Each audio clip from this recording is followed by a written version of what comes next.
adalah salah satu putra beliau yang masih kecil.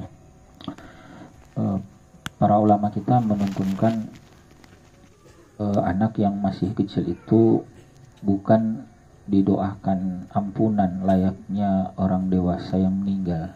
Biasanya kalau orang dewasa kan kita doakan Allahumma gfir lahu, ya, dan seterusnya, ya Allah ampunilah dia, ya, rahmati, ya, dan seterusnya. Mengapa? Karena anak kecil itu belum terkena taklif syariah. Bahkan andai dia melakukan kekeliruan sekalipun tetap tidak dicatat sebagai dosa. Itu anak kecil yang belum balik ini, apalagi anak beliau ini kurang lebih 2 tahun ya. Ini belum memiliki catatan dosa atau keburukan di sisi Allah Ta'ala. Biasanya para ulama menuntunkan doa agar anak tersebut menjadi simpanan kebaikan untuk orang tuanya, menjadi pemberat timbangan kebaikan, mizan di hari kiamat kelak. Ya, makanya di antara doa yang diajarkan itu Allahumma ja'alhu salafan liwalidayhi wa faratan wa zakhra, dan seterusnya, atau dakhran, ya, menjadi simpanan tabungan kebaikan, menjadi dalam doa yang lain syafi'an mujaban, bisa memberikan syafaat, ya, kepada kedua orang tuanya yang diijabah oleh Allah Ta'ala pada hari kiamat kelak nanti. Karena itu meski kesedihan itu sesuatu yang alamiah, ya, wajar ketika kita ditinggal wafat oleh anak yang kita cintai.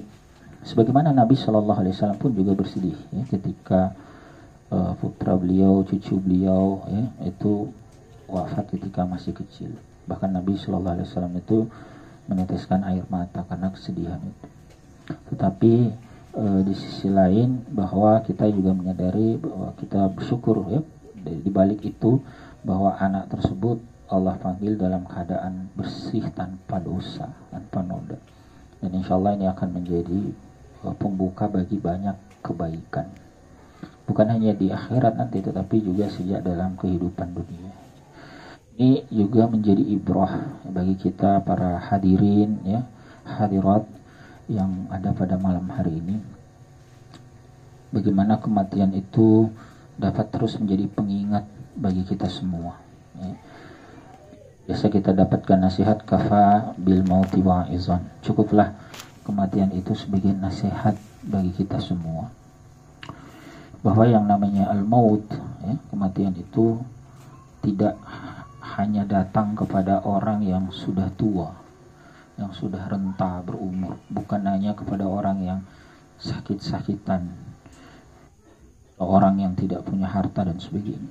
Karena fakta bisa kita saksikan bahwa betapa banyak yang muda, ya, termasuk Ananda ini, Allah panggil lebih dahulu daripada yang sudah renta. Ada yang sudah sedemikian sepuh tapi belum dipanggil juga, lebih dahulu yang muda-muda. Karena itu yang muda jangan merasa aman. Atau kita juga biasa saksikan yang sakit-sakitan puluhan tahun masih hidup gitu, ya. Kan kalau kita lihat mungkin sudah kepayahan, berjalan saja sulit, berbicara saja sulit, tapi masih hidup. Sementara ada yang kelihatan sehat, bugar, paginya masih olahraga, sorenya meninggal, ya. Biasa kita saksikan fenomena semacam itu. Karena itu yang merasa dirinya bugar pun jangan merasa aman. Tidak ada jaminan, ya. Makanya saya sering sampaikan, bukan menakut-nakuti, ya. Kita tidak pernah tahu kapan waktu itu Allah berikan kepada kita. Bahkan tidak ada jaminan kita bisa keluar dari majelis ini hidup-hidup. Itu ada. Karena itulah dengan penuh keinsafan kita menyadari bahwa waktu yang Allah berikan itu merupakan nikmat yang sangat luar biasa, perlu betul-betul kita syukuri. Kalau kita gagal, ya, mensyukuri nikmat waktu ini, sungguh merugi kita. Makanya kalau kita baca dalam salah satu surah yang sangat ringkas dalam Al-Quran, suratul Asr, itu tidak main-main. Allah Ta'ala menekankan kepada kita betapa pentingnya perkara waktu ini. Para ulama tafsir itu bahkan menyebutkan ada 5 bentuk penegasan, bahkan ada yang menyebut lebih dari itu. Ya, kita ambil saja secara ringkas. Di situ Allah Ta'ala pertama bersumpah, al-asr. Ya. Sesuatu itu diredaksikan dengan sumpah, itu salah satu fungsi pentingnya untuk menegaskan, menekankan pesan itu. Padahal seandainya tanpa sumpah sekalipun, mestinya tidak ada yang meragukan informasi itu, karena yang menyampaikan adalah Allah Ta'ala. Tapi ternyata Allah Ta'ala bersumpah dengan redaksi wal asri. Kemudian yang kedua, Allah Ta'ala menggunakan kata inna di kelanjutan ayatnya, ya, wal asri inna, ya. Inna yang juga dalam bahasa Arab itu artinya taukid, sesungguhnya. Lalu yang ketiga, penggunaan lafaz al-insan. Al-insan, ya, dari kata insan diberikan alif lam. Ya, kalau dalam bahasa Arab tuh namanya alif lam al-istighraqiyah, mencakup seluruh manusia, bukan hanya sebagian, ya, melainkan semuanya. Makanya biasa diterjemahkan sesungguhnya seluruh manusia. Alif lam yang ada di situ itu sama dengan alif lam pada lafaz hamdalah. Kalau kita baca hamdalah itu kan ada alif lam di depan. Alhamdulillah. Itu biasa diterjemahkan segala puji. Dari mana makna segala itu? Itu dari alif lam. Ya, namanya alif lam istighraqiyah. Mencakup semua. Kemudian yang keempat, Allah Ta'ala menggunakan lagi lam taukid di belakang. Ya, setelah al-insan itu ada lafaz lafi khusrin. Ada lam pendek. Yang itu juga menunjukkan penegasan, ya, sesungguhnya benar-benar. Kemudian yang kelima, ada penggunaan huruf jar fi khusrin fi, ya. Kenapa huruf jar fi ini juga bisa bermakna penegasan? Itu kalau diterjemahkan harfiah, sungguhnya seluruh manusia itu benar-benar berada di dalam kerugian. Perhatikan kata di dalam, ya. Misalnya kita berada di dalam rumah atau di dalam masjid. Kalau seseorang berada dalam rumah atau di dalam masjid, atau kita berada dalam rumah atau dalam masjid, itu artinya tidak ada satupun bagian kita kecuali dilingkupi oleh rumah atau masjid itu. Kalau ada misalnya satu kaki kita di luar rumah, itu tidak disebut di dalam. Nah, masih ada bagian tubuh kita di luar. Baru dianggap di dalam kalau kita masuk. Bayangkan kerugian itu seperti sebuah ruangan. Kerugian khusrin itu bayangkan seperti sebuah ruangan. Lalu manusia itu berada di dalamnya, terlingkupi, tidak ada satupun bagian dari manusia kecuali diliputi oleh kerugian. Ya, berarti tidak ada satupun yang luput dari khusrin. Nah, Alhamdulillah rahmatullahi alaikum, ya, belum lagi lafaz khusrin yang menggunakan bentuk nakirah, itu agak panjang penjelasannya dalam bahasa Arab, tapi semuanya itu menunjukkan betapa tegasnya pesan tersebut, ya, betapa waktu itu perkara yang sangat-sangat penting, nikmat yang harus betul-betul untuk kita syukur. Makanya di kelanjutan ayatnya, ya, bentuk kesyukuran kita itu apa? Tidak lain dengan beriman dan beramal saleh. Ya. Di akhirat nanti ada hadis yang menyebutkan bahwa manusia itu ditanya tentang usia itu ada 2 perkara. Ya. Berbeda dengan misalnya ilmu, berbeda dengan harta dan seterusnya. Usia itu 2 kali ditanya. Ada tentang umur, itu ditanya sendiri. Umur secara umum. Kemudian yang kedua, ada pertanyaan juga tentang masa muda. Ya, maka ini juga pesan penting terutama bagi para pemuda, ya, agar betul-betul mensyukuri nikmat waktu. Jadi tentang umur, wa an umri wa an syababi, ya, tentang syababnya, tentang masa mudanya. Itu ditanya oleh Allah Ta'ala. Mengapa? Karena usia muda itu adalah usia ketika manusia itu penuh vitalitas, energi, prima. Orang yang sudah berumur 50-60 tahun ke atas itu kan, ya, secara fisik beda dengan anak-anak muda usia, katakanlah usia 20-an tahun, ya. itu energik, ya. Disuruh begadang nggak tidur berhari-hari juga masih kuat, ya. Ini saya tadi naik motor dari Mendunga ke sini, itu lumayan juga ternyata capeknya, ya. Ya, pada dulu ya, sekitar 10-20 tahun lalu itu saya terbiasa itu 300-400 kilo naik motor itu nggak berhenti dulu. Ya, ternyata ya umur juga nggak bisa bohong. Ini padahal Mendunga ke sini kan hanya berapa, mungkin belasan atau 20-an kilo saja. Tapi lumayan ya kalau kita membandingkan dengan masa ketika prima dahulu itu berbeda. Makanya nikmat itu ketika masih muda ya, anak-anak yang biasa kami pesankan para santri betul-betul manfaatkan nikmat masa muda itu. Betapa banyak orang-orang yang sudah lewat usianya, yang merasa lewat, sebenarnya belum lewat ya, cuman kadang-kadang merasa lewat. Usia 40, 50, 60 tahun itu sudah, andaikan dulu saya ketika masih muda menghafal Al-Quran, andaikan dulu ketika saya masih muda ya, belajar sungguh-sungguh bahasa Arab ya, dan seterusnya.